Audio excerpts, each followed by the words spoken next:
Hi everybody, it's Jonathan Miller here again from brokenStones. Welcome to episode 12 of our Talking Business podcasts. Joining me today is Jane Galvez from Ripple. Welcome, Jane.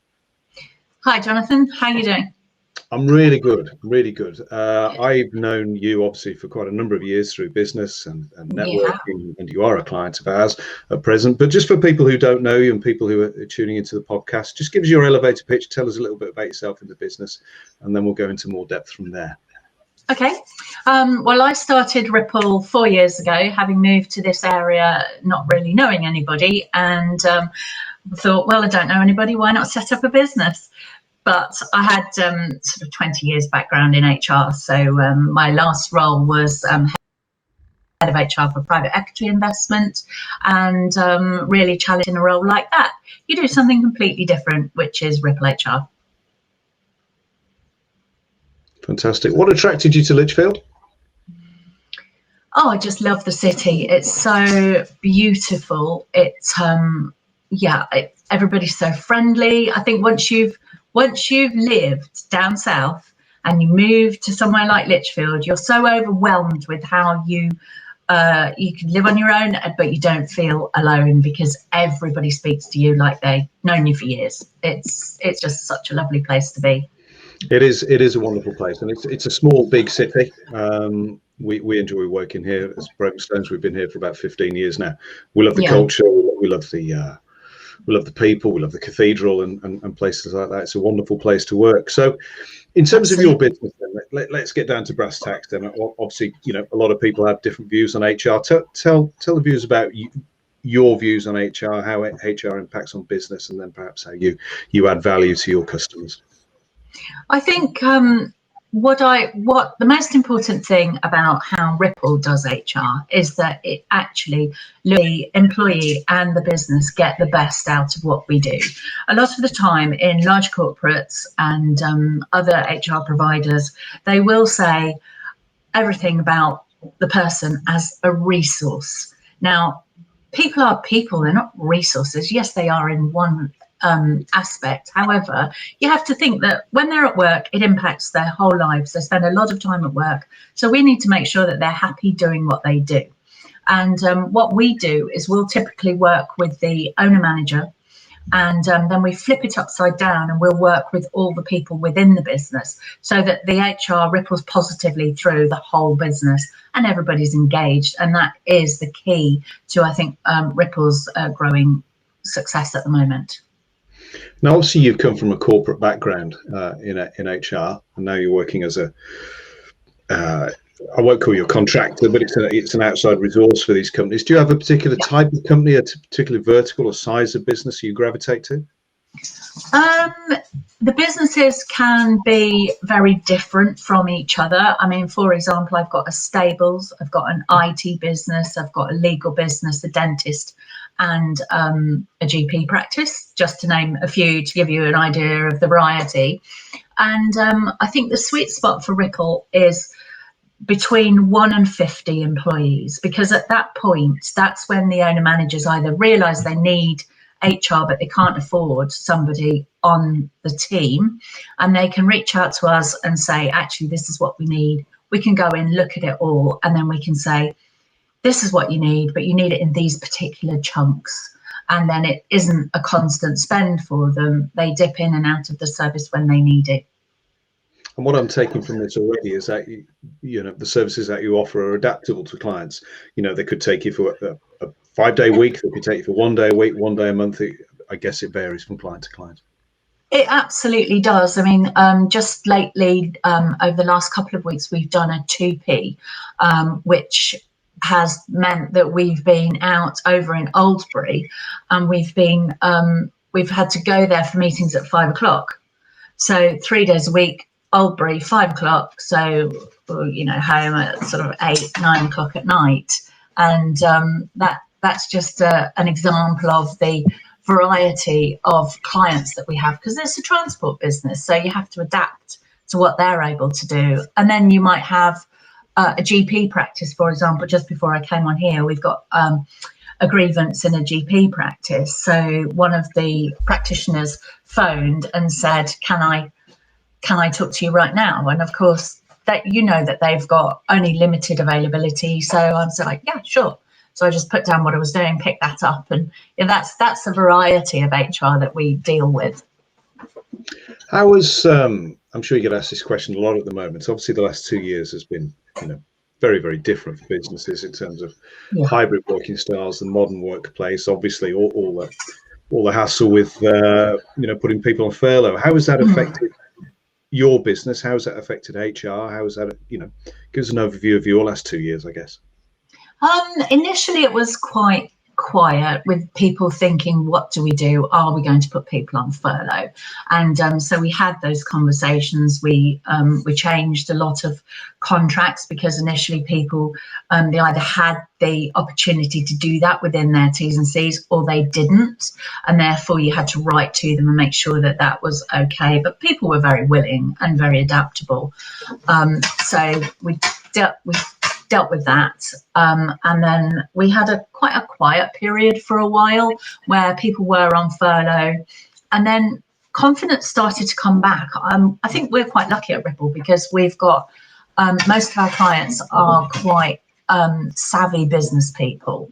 They're mostly SMEs, and they've been in business quite a while, and so they've seen peaks and troughs go, and they did ride the storm pretty well. So I think we had about 3 months where things were quieter, but in actual fact, we're quite fortunate that it didn't really affect our bottom line. So we were lucky in that respect, and our clients were the same. They because they've been through different challenges, they've seen that actually we can adapt this way, we can adapt that way, and everybody was in that fluid situation. So it was perfect for my people, because they just, they're entrepreneurs, and they love a challenge.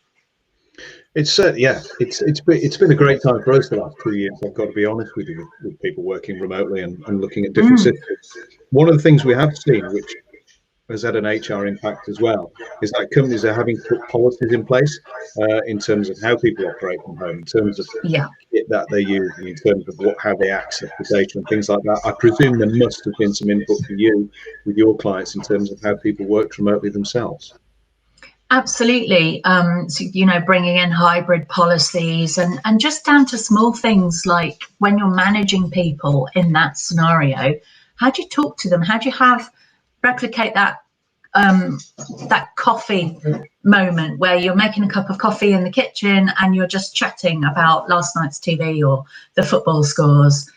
Because what people weren't doing in the start was they were having team meetings, but they wouldn't say things like, how is everybody today? They just plow straight into the agenda. Well, and they were missing those intimate conversations around the water cooler, if you like, just to make sure that actually they're having those moments as well. So they're still in touch with the people in a positive way. We're sort of encroaching into the dreaded wellness category now, aren't we? In terms of health, it's not something I'm a massive expert on, but I fully appreciate the impact it's had on people and businesses. Absolutely. And I've done I'm a mental health first aider, so I've actually done a lot of mental health first aid coaching as well as part of people's return to work. Because if you remember, in say about sort of 6 months ago, there was a lot of reluctance for people to actually go back to work, because they'd been on furlough, they felt safe and secure. Then all of a sudden someone was saying to them, you need to come back into the office. And that made people panic. And it threw up a lot of other things. We had the Black Lives Matter within the furlough period as well. So we had a few of those incidents where people had suddenly realised, actually, I get treated like that. I laugh it off, but actually, no, I'm not comfortable with that. So, a lot of mental health first aid training. Here's a good question for you. I know the answer to this already, but for the viewers, how do you go about winning your business? How do you go about developing your business? I know you're an avid networker. I know you're a good networker as well, but just take us through that. I think it is all about relationship building. My whole life really has been like that. I trained years and years ago with British Airways as cabin crew, and they teach you those soft skills, and you don't realize it at the time, but actually that being able to interact with people in a professional manner, it serves you very well for life. And I've just taken that training and adapted it to my networking. So I threw myself into the networking because obviously I didn't have any clients. The business was brand new, so I had to do something. That's really starting to pay dividends now in year 4. Super busy with, as I said, 2 team members. So King, I think, is the way. About different things. If it's a regular weekly meeting, you talk about different things each week so they can see the scope of what you do. You explain, I will talk about my 2P this week and what the outcome was and how over one weekend it changed. And we had to completely redo it within the week. And then we completed it in a 3-day window. Things like that people don't know about you and they don't know about what you do in the week. So it's just giving them all the information they need to pick up the phone. If someone says to them, oh, I've got this problem with this employee, I know. It's a great topic that you've started discussing here. Actually, obviously you were in the corporate world for many years, and then before that I know you had a different career before then. But you decided to set up your own businesses, and there are hundreds of businesses being set up a week at the moment, you know, people with that entrepreneurial spirit, you know, wanting to go and do it themselves. Have you got some tips for people? You've done it, it's becoming successful now. What give people some top line tips? One my old accountant told me was, don't look so completely, which is easier said than done when you've got your challenges along the way. And also what I would say is talk to your team. If you are setting up and you need a team straight away, make sure that those relationships are really strong. For example, the lady that I'm working with, we've worked together over a period of years in a different environment, so we knew how we would be working together, and that has really helped bond our relationship for Ripple. So that's really good. And also, decisions in good times are very easy. Decisions in bad times, you can't make the same decisions. So why don't you apply that decision making and that criteria to a decision when things are a bit challenging to the good decision time too? I've had a business that failed years and years ago, and I learned a lot from that. And so I now apply that decision making to the good times as well as bad. Fantastic. Moving away from work a bit now, tell people about yourself. I mean, you've got an interesting background and you do some interesting stuff in life. You can talk about the cars, you can talk about the previous career. Give people a bit of a flavour about yourself. Yeah, I do. I do have a bit of a passion for fast cars. I like my track racing. And if you look on the BMW track website, you'll find a picture of me zooming around Cadwell. Which is great fun. And at the moment, I'm a big dog walker because I've just got a dog in lockdown. I've got one of those lockdown puppies. Wasn't intending to. It was kind of spur of the moment decision, but it was a good one. And I love going to gigs. My daughter's a musician, so I'm very often a roadie. And that's kind of me in a nutshell, really. In terms of the music, what sort of music does your daughter play? It's difficult to categorize it actually because it spans quite a lot of genres. It's got a basis in country, but then it sort of transitions over to a little bit of pop, although she'd hate me saying that. But yeah, you need to come and have a look at her when she's performing locally. Do you want to give her a plug? Is there a website or anything like that for her? Or? Yeah, well, if you Google her, it's just Cloudy, as in the cloud in the sky, Galvez, and just Google her. She's on Spotify, she's on Apple Music, she's on everything. Fantastic. Plugging 2 businesses for one today. This is how it should work. We're sort of coming to the end of the allotted time now. Is there anything you feel we haven't covered about we could talk about your own business all day and HR challenges, but is there anything you particularly want to get out there? For instance, I didn't know, for instance, that you were a qualified mental health coach. So, I mean, that was really encouraging to hear about that. But is there anything else you want to briefly discuss in these last couple of minutes? What we do at Ripple is also, it's all ISO 9001 accredited. So I wrote the processes for everything that we do, and they actually, that's a bit of a lie. They're not accredited. They're actually, but they are written for accreditation. So the one thing that I have done in a past life is bring in ISO 9001 to a business. It just streamlines everything you do and helps support the bottom line, which is what we're all here for.